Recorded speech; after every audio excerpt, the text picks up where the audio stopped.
40 ದಿನಗಳಿಂದ ನಡೀತಾ ಇದ್ದಂತಹ ಯುದ್ಧಕ್ಕೆ ಅಲ್ಪ ವಿರಾಮ ಬಿದ್ದಿದೆ. ಆದರೆ ಯುದ್ಧದ ಎಫೆಕ್ಟ್ ಮಾತ್ರ ತಗ್ಗೋ ಹಾಗೆ ಕಾಣಿಸ್ತಾ ಇಲ್ಲ. ರಾಜ್ಯದ ರೈತರ ಮೇಲೂ ಕೂಡ ಯುದ್ಧದ ಎಫೆಕ್ಟ್ ಬಿದ್ದಿರುವಂಥದ್ದು. ನೋಡಿ, ಮಧ್ಯಪ್ರಾಚ್ಯದ ಯುದ್ಧ ಅದರ ಪರಿಣಾಮ ರಾಜ್ಯದ ಅನ್ನದಾತರಿಗೂ ಕೂಡ ತಟ್ಟಿದೆ. ಚಿಕ್ಕೋಡಿಯಲ್ಲಿ ನೀರಾವರಿಗೆ ಬಳಸುವಂತಹ ಪೈಪ್ಗಳ ಬೆಲೆ ಇದೆಯಲ್ಲ, ಅದು ಗಗನಕ್ಕೇರ್ಬಿಟ್ಟಿದೆ. ಕೊಳವೆ ಬಾವಿ ಹಾಗೂ ಬಾವಿಯಿಂದ ನೀರೆತ್ತುವಂತಹ ಪೈಪುಗಳ ಬೆಲೆ ಗಣನೀಯವಾಗಿ ಏರಿಕೆ ಕಂಡಿದೆ. 300 ರೂಪಾಯಿ ಇದ್ದಂತಹ ಬೆಲೆ 450ರಿಂದ 500 ರೂಪಾಯಿ ಗಡಿ ದಾಟಿಬಿಟ್ಟಿದೆ. ಪೆಟ್ರೋಲಿಯಂ ಉತ್ಪನ್ನಗಳಿಂದ ತಯಾರಾಗುವಂತಹ ಪೈಪುಗಳ ಉತ್ಪಾದನೆಯ ಕೊರತೆಯ ಹಿನ್ನೆಲೆಯಲ್ಲಿ ಪೈಪುಗಳು ಹಾಗೂ ಉಪ ಉತ್ಪನ್ನಗಳ ಬೆಲೆ ಏರಿಕೆಯಾಗಿದೆ.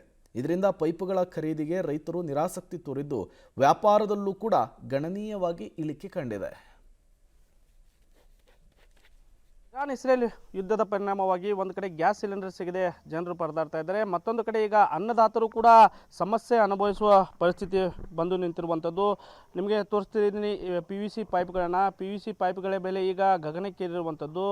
ಅಂದರೆ ಉದಾಹರಣೆಗೆ 300 ರೂಪಾಯಿ ಇದ್ದಂಥ ಒಂದು ಪೈಪಿನ ಬೆಲೆ ಈಗ 450ರಿಂದ 500ವರೆಗೆ ತಲುಪಿರುವಂಥದ್ದು. ಪ್ರಮುಖವಾಗಿ ಏನು ಉತ್ಪಾದನೆ ಆಗುತ್ತೆ, ಉತ್ಪಾದನೆಗೆ ಪೆಟ್ರೋಲಿಯಂ ವಸ್ತುಗಳು ಬೇಕಾಗುತ್ತೆ. ಹೀಗಾಗಿ ಸಾಕಷ್ಟು ಒಂದು ಉತ್ಪಾದನೆ ಕುಂಠಿತವಾಗಿದೆ, ಪೆಟ್ರೋಲಿಯಂ ಉತ್ಪನ್ನಗಳು ಸಿಗದ ಕಾರಣ. ಹೀಗಾಗಿ ಪೈಪ್ಗಳ ಬೆಲೆ ಗಗನಕ್ಕೇರಿರುವಂಥದ್ದು. ಯುದ್ಧಕ್ಕಿಂತ ಮೊದಲು 300 ರೂವರೆಗೆ ಇದ್ದಂಥ ಈ ಪೈಪ್ಗಳ ಬೆಲೆ ಈಗ 450ರಿಂದ 500ವರೆಗೆ ತಲುಪಿದೆ. ಹೀಗಾಗಿ ರೈತರು ಕಂಗಾಲಾಗಿದ್ದಾರೆ ಅಂತ ಹೇಳ್ಬೋದು. ಪ್ರಮುಖವಾಗಿ ಏನು ಕೊಳವೆ ಬಾವಿಗೆ ಬಳಸುವಂಥ ಪೈಪ್ ಆಗಿರ್ಬೋದು ಅಥವಾ ಬಾವಿಗಳಲ್ಲಿ ಬಳಸುವಂಥ ಪೈಪ್ಗಳ ಬೆಲೆ ಗಗನಕ್ಕೇರಿರುವಂಥದ್ದು.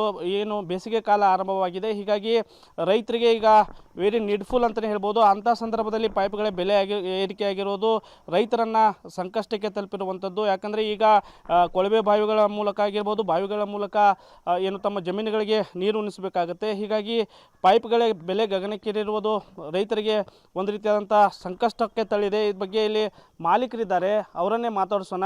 ಸರ್, ಮೊದಲು ಯುದ್ಧಕ್ಕಿಂತ ಮೊದಲು ಏನಿತ್ತು ಸರ್ ಪರಿಸ್ಥಿತಿ, ಈಗ ಎಷ್ಟು ಬೆಲೆ ಹೆಚ್ಚು? ಆ್ಯಕ್ಚುಲಿ ಒಂದು ಯುದ್ಧಕ್ಕಿಂತ ಮೊದಲು 2 ಇಂಚ್ ಪೈಪ್ 300 ಮಾರಿ ಯುದ್ಧ ನಂತರ ಈಗ ಒಂದು 450-500 ರೂಪಾಯಿ ಆಗಿದೆ. ಹೀಗಾಗಿ ರೈತರಿಗೆ ಭಾಳ ಪ್ರಾಬ್ಲಮ್ ಆಗುತ್ತೆ. ಆ್ಯಕ್ಚುಲಿ ಈ ಸರಿ ಪೈಪ್ಲೈನ್ ಹಾಕೋರು ಎಲ್ಲ ವಿಚಾರ ಮಾಡತ್ತಾರೆ ನೆಕ್ಸ್ಟ್ ಟೈಮ್ ಹಾಕೋಣ. ಯಾಕಂದ್ರೆ ದೊಡ್ಡ ಪೈಪ್ಲೈನ್ ಹಾಕ್ಬೇಕಾದ್ರೆ 3-4 ಲಕ್ಷ ರೂಪಾಯಿ ಖರ್ಚಾಗ್ತದೆ. ಅವ್ರೇನು ಮಾಡತ್ತಾರು